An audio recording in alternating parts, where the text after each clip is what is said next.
I think that like I view D&D as a method to tell interesting and exciting stories, and if the most in the like the way the dice goes, and the most interesting way is that we fail at the end, and that is like a incredible like tragic like story. I think that's what should happen. Who is Harrison Holt? Harrison Holt is a like former politician, mid 40s, kind of looks like George Clooney, but a less attractive version of George Clooney, I would say. A bit more of a less athletic, like rugged kind of guy. Is a character who is very charismatic. I don't know. I think creating that character came a lot from my background in like political science, and also my care of like, frankly, like politics and world forces right now. And I wanted to like create a character that sort of had that strong belief system of how the world should work, and see how that gets impacted in this space. I thought that'd be an interesting story to tell.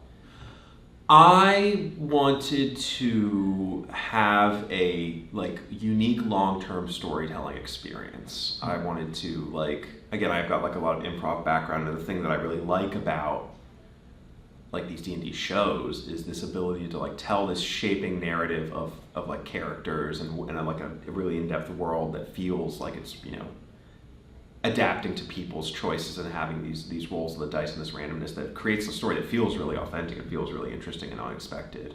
It's fun.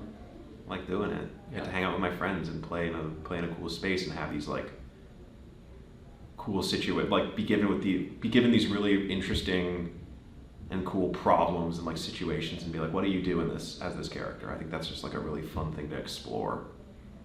It's like this full world. The first thing I would like to address is that the Google invite that you sent to me, you spelled my name wrong. We'll adjust that for the record. You spelled it M-I-C-K like Mickey Rourke. I am not like Mickey Rourke. No. So, I was a graduate student at a university in the land that I am from. I specialized in temporal studies, time magic. And playing with magic and time magic and stuff like that, there are risks to it. It is one of those things that has warning label on top of it when you study it. You go into Magic University, and some people go and they study like abjuration magic. I make a shield, or they'll study like evocation magic, where they shoot fire out of their hands. But what I am playing with is kind of like the essence of the universe. But I was still just kind of a little young gun, It was I could do a little more than my classmates. I was not a massive prodigy or anything like that, but I put in the work, and that was what was important. So I was transported 800 years into the future, into the place that Strahd now runs, the Vampire Lord. I've learned that Strahd was the person who destroyed my people. I also have cat ears. I will send you a drawing of myself.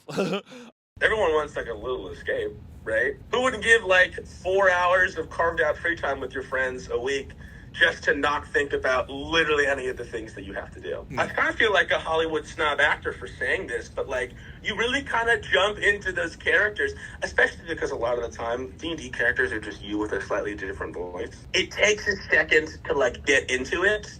But the moment that you fall into like the characters and the story, those moments where you go off script are the most memorable things in any of those campaigns. They're so much fun. Obviously, you can think back to like movies that you've seen that have affected you, or songs that are tied to like a breakup, or like books that you've been really engrossed by.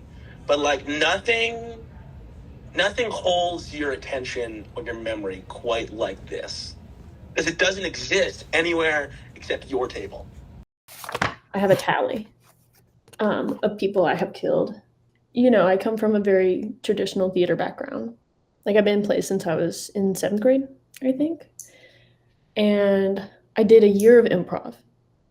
I had like a hard time at first. And I'm sure that they can attest to that, because it took me a while to like get my feet in, but it's also like, it's a different type of theater, I have notes on the session. I have notes on like my character background and stuff, but I also like do character work, which is a big thing in theater. It's like when you like in your downtime, you'll like ask yourself questions and like, who are you? What do you want? How are you going to get what you want? What are the lengths that you will take to get what you want? Some of the ones that I wrote down pretty early on were like, why is she staying with these bozos?